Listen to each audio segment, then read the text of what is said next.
It's the Church of Jesus Christ.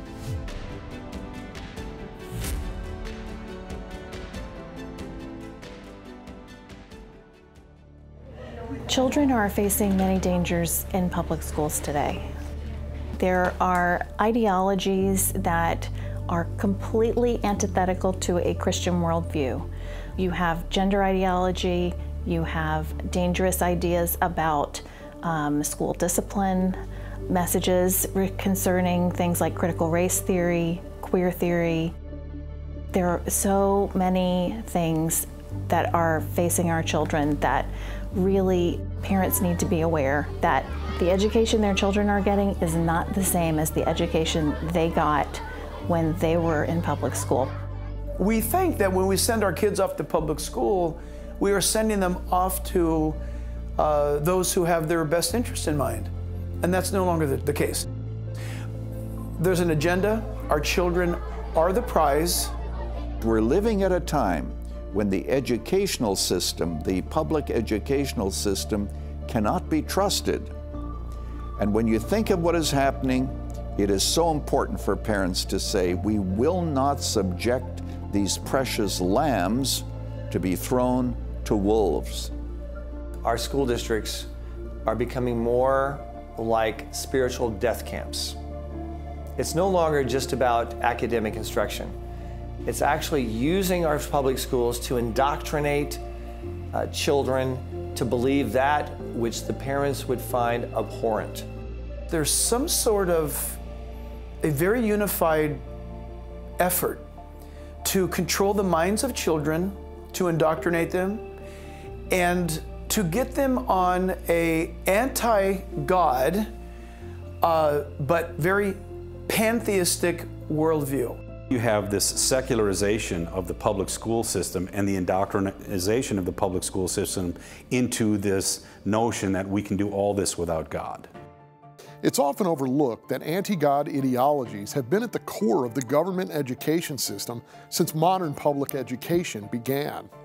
John Dewey, the father of modern public education, really wanted public education to primarily be a socialization tool rather than an educational tool.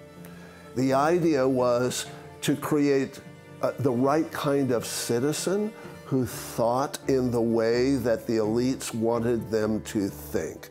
And so what has happened over time is that increasingly education takes a backseat to socialization. We've moved away from academics into behavior, therapeutic education.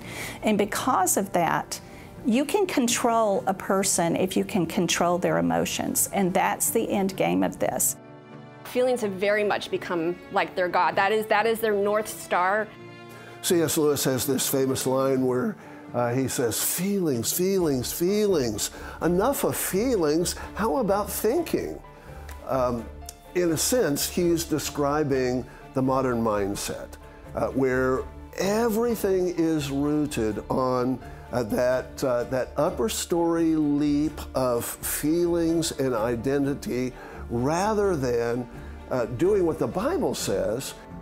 This educational philosophy has entered the classroom through what is known as social emotional learning and is presented as a framework that aims to foster social and emotional skills within school curricula. But in reality, it is being used to bring left-wing politics into the classroom. Social emotional learning is a wolf in sheep's clothing. Parents think that it's just basic how to get along with your neighbor kind of teaching, but that's not at all what it is. Everything is behavior-based. Very little of it is core academics. They're totally manipulating our youth. You have social justice issues and sexualization. That's their priority. Our kids are failing at reading, writing, and math. And society is seeing the results of this type of education. According to Gallup, over 90% of parents believe their children are performing at grade level. But the fact is, based on their test scores, only about 50% actually are. Kids are not being taught the facts. They're being taught the narrative and then how those facts fit into the narrative that they've already created. A radical activist who uses they, them pronouns even started woke kindergarten, where teachers were trained to, quote, disrupt whiteness. Woke Kindergarten describes itself on its website as supporting pro-black and queer and trans liberation. The organization also has woke wanderings about challenging the legitimacy of the Supreme Court and abolishing the police, money, and the military. After its true nature came into public light, the program has been canceled in Glassbrook Elementary School in Northern California. But this won't stop the agenda, including the promoting of diversity, equity, and inclusion. Diversity, equity, and inclusion. This is the God of our culture. You notice they're never talking about a diversity of ideas. They're always just talking about a diversity of skin color.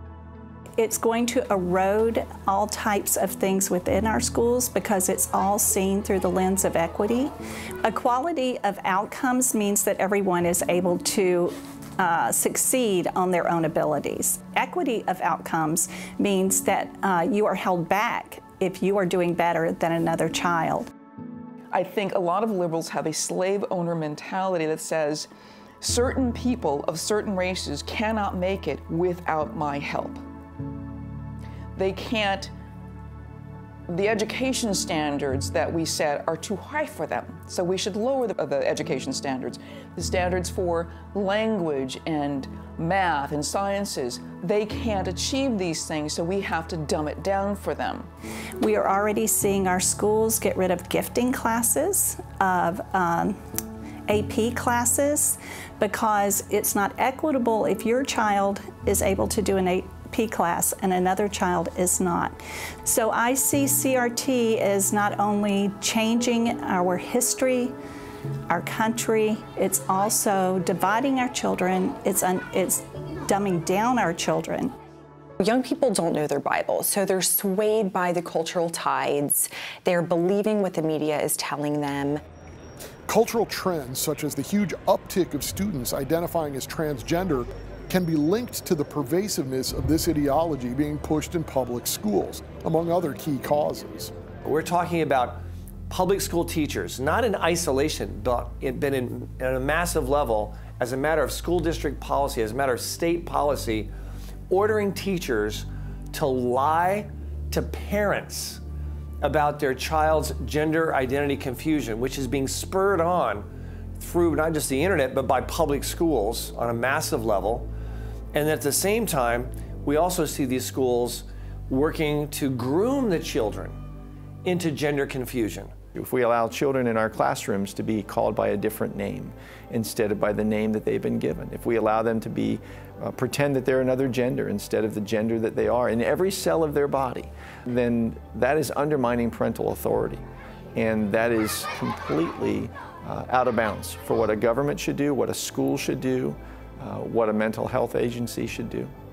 Any attempt to distort a child's gender should be criminal. But this grooming behavior is not just allowed in public schools. It's being mandated by our federal government. They're trying to say in public schools, if you receive any money from the federal government, and most of them do, then you have to allow biological males into girls' locker rooms and compete with their girls. You have to let them be in girls' locker rooms when the girls are getting out of the shower, when they're naked. We're supposed to act as a society like that's somehow normal or reasonable for a female girl to be visually violated. Something in any other context would be criminally prosecutable. Whether it's in the locker room or the library, inappropriate sexual conduct and content is being normalized throughout the public school system. And so we're seeing a wave of pornography, in particular in schools and libraries. The worst part of it is that states are paying millions of dollars to these vendors to provide these age-appropriate library databases to kids. The child clicks on second grade, before you know it, they are deep into being exposed to, in some cases, soft pornography, in some cases, hardcore pornography. They're being exposed to, and this is your tax dollars that is paying for this. It's not just something coming to your school or your local library, it is there. So it's very important for us to inoculate our children against this culture of the world and to be warriors of the cross.